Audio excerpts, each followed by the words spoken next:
সাইনা বেহস্ত ভয় পাই না জাহান্নাম, বলেন সাইনা বেহস্ত ভয় পাই না জাহান্নাম। আমার কপালে লিখে দিও দয়াল নবীর নাম, আমার কপালে লিখে দিও দয়াল নবীর নাম। আজকে ওহাবিকে গোমর ফাঁক করে দিব। আমি চাই না জান্নাত, ভয় পাই না জাহান্নাম, আমার কপালে লিখে দাও দয়াল নবীর নাম। উপরের কথাগুলো কতটা যুক্তিযুক্ত, কথা শুনতে খুবই সুন্দর। নবীজির মোহাব্বত যার নাই তার কিচ্ছু নাই। ওমর, তোমার জীবনের থেকে আমাকে ভালোবাসা নাই ইয়া রাসূলুল্লাহ, আমার জান না থাকলে আবার আপনারে ভালোবাসবো কি? তোমার ঈমান পূর্ণ হয় নাই। ওমর ঝুম মারে বসে 10 সেকেন্ড পরে ভেবে দেখে বলছেন, আরে আমার জীবনের কি দাম? মুহাম্মদ সাল্লাল্লাহু আলাইহি ওয়াসাল্লামের দিন আসছে বলে আমি ওমর 0 থেকে হিরো হয়েছি, মুহাম্মদ সাল্লাল্লাহু আলাইহি ওয়াসাল্লামের জানের দাম আমার থেকে বেশি। ইয়া রাসূলুল্লাহ, আমার জান আপনার জন্য কুরবান হোক, আমার জানের থেকে আপনার দাম বেশি। বলছেন তোমার ঈমান পূর্ণ হয়েছে। তার মানে নবীর মোহাব্বত সবার আগে। কিন্তু নবীর মোহাব্বত বলতে যে এমন কথা বলে বসবেন যেটা ইসলামী তরিকায় নয়, এই মোহাব্বত ইসলাম পছন্দ করে না। এইটা আপনার আবেগ এবং গোমরাহি। আমি জান্নাত চাই না, আল্লাহ বলছেন তুমি জান্নাতের জন্যই কাজ করো। আপনি বলছেন ভয় পাই না জাহান্নাম, আল্লাহ বলছেন বারবার জাহান্নামকে ভয় করো।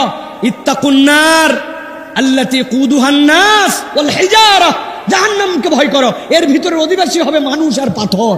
আপনি বলছেন জাহান্নামকে ভয় পাই না। কি হয়েছে? আমার কপালে লিখে দাও মুহাম্মদ সাল্লাল্লাহু আলাইহি ওয়াসাল্লামের নাম। আপনার কপালে মার্কার দিয়ে লিখে দিলেও কোনো লাভ নাই। মুহাম্মদ সাল্লাল্লাহু আলাইহি ওয়াসাল্লামের নাম কপালে লিখে কোনো লাভ হবে না।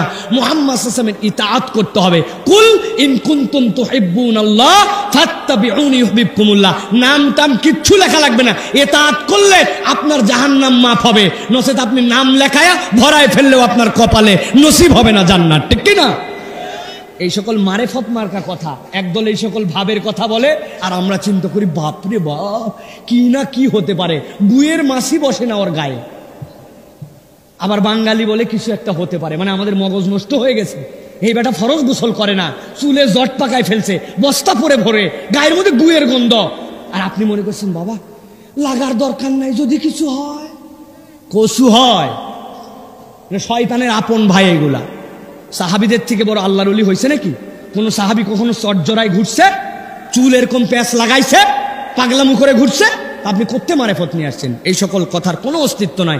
যারা এগুলা কথা বলে বলবে তোমার কোনো কথার ব্যাখ্যাও শুনতে চাই না। কোরআন আমাকে ব্যাখ্যা করছে, নবীর ইতাআত হলেই হবে, কপালে নাম লেখা লাগবে না। কপালে খালি নাম লেখায়া মুখে দাড়ি নাই, নামাজ নাই, কালাম নাই, টাকনুর নিচের উপর থেকে কাপড় তোলা নাই, সুদ খায়, আল্লাহ নবী সাল্লাল্লাহু আলাইহি সাল্লামের কথা মতো চলে না, মিথ্যা কথা বলে, ধোকা দেয়, ঘুষ খায়, ঘুষের কাজ করে। যেই রাস্তাতে দেওয়া লাগবে পাথর ওইখানে দেয় খোয়া, যেই জায়গায় দেওয়া লাগবে বিটুমিন ওই জায়গায় দেয় কেরোসিন, যেই জায়গায় দেওয়া লাগবে লোহা ওই জায়গায় দেয় বাঁশ। উনি আবার নবীর নাম কপালে লেখাছে, লাভ আছে? বুঝে নেন ঠিকঠাক মতো। এই সকল আবেগী কথাবার্তা চলবে না। আল্লাহ আমাদেরকে বুঝ দান করুক। আমাদেরকে অবশ্য এগুলো কথা বললে বলবে উনি কি বুঝে, উনি সুন্নতের কি বুঝে? আহলে সুন্নাত ওয়াল জামাতের ঠিকাদার আছে একদল, আল্লাহ ঠিকাদারি তোমাদেরকে দেয় নাই।